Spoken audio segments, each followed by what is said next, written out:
নারী পুরুষ গ্রুপ করে আপনারা দাওয়াতি কাজে বের হবেন। রাজি আছেন?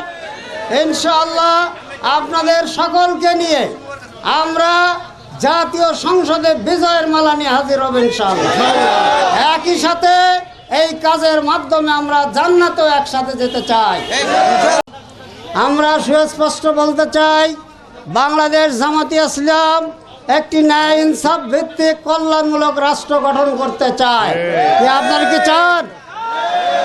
সন্ত্রাস মুক্ত বাংলাদেশ চান? চাঁদাবাজ মুক্ত বাংলাদেশ চান?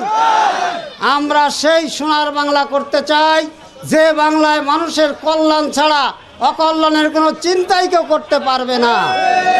এর জন্য আল্লাহর আইন এবং সৎ লোকের শাসন এর কোনো বিকল্প নাই। জামাত আল্লাহর আইন চায়, সৎ লোকের শাসন চায়। হিন্দু মুসলিম নারী পুরুষ ধর্ম বর্ণ নির্বিশেষে সকলের জন্য ইসলাম তাদের জান মালের একমাত্র গ্যারান্টি। আমরা সেই রাষ্ট্রই কায়েম করতে চাই। সম্মানিত ভাইরা, আপনাদেরকে স্পষ্ট জানিয়ে দিতে চাই, আজকে আপনারা যে বীর বিক্রমে এখানে সমবেত হয়েছেন, মিছিল সমাবেশ করলেন, পরবর্তীতে যার যার এলাকায় যে আপনারা একইভাবে পাড়ায় মহল্লায় গ্রুপ করে নারী পুরুষ গ্রুপ করে আপনারা দাওয়াতি কাজে বের হবেন। রাজি আছেন? ইনশাআল্লাহ আপনাদের সকলকে নিয়ে আমরা জাতীয় সংসদে বিজয়ের মালা নিয়ে হাজির হব ইনশাআল্লাহ।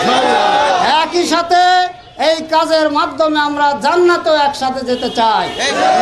নতুন এবং ফিরে আসা গ্রাহকদের জন্য নগদে চলছে ক্যাশব্যাক সহ প্রতিদিন হাজারো উপহার জেতার সুযোগ। হবে আশা আর ফেরা, সারপ্রাইজ সেরা।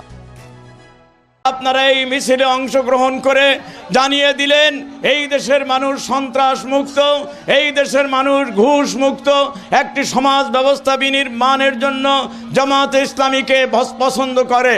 তারা বেছে নিয়েছে জামাতে ইসলামের এই সৎ নেতৃত্ব থাকলে, সৎ নেতৃত্ব প্রতিষ্ঠিত হলে ইনশাআল্লাহ এই দেশের থেকে দুর্নীতি চিরবিদায় নিয়ে একটি সুখী সমৃদ্ধিশালী সমাজ ব্যবস্থা কায়েম হবে। ভাইয়েরা, আপনারা ভালো করে জেনে রাখবেন, জামাত ইসলামী ইতিমধ্যেই ঘোষণা করেছে আমাদের নারী সমাজ যারা চাকরি করে তাদের ওয়ার্কিং পিরিয়ড মাত্র 5 ঘন্টা করা হবে। আমরা ভালো করে জানা রাখবেন, জামাত ইসলামী যদি ক্ষমতায় যেতে পারে এদেশে কৃষিজীবী মানুষদেরকে সার, কীটনাশক এবং এই চাষের জন্য উপযুক্ত যে সমস্ত বিষয়াবলী আছে তাদেরকে ফ্রি বন্টন করা হবে ইনশাআল্লাহ। আপনারা মনে রাখবেন, এই দেশের যে প্রজাতন্ত্রের কর্মচারী ডিসি, এসপি, ওসি আছে তারা আমাদেরকে ভালোবাসে, তারা ন্যায় মানুষ, এদেশের সুখী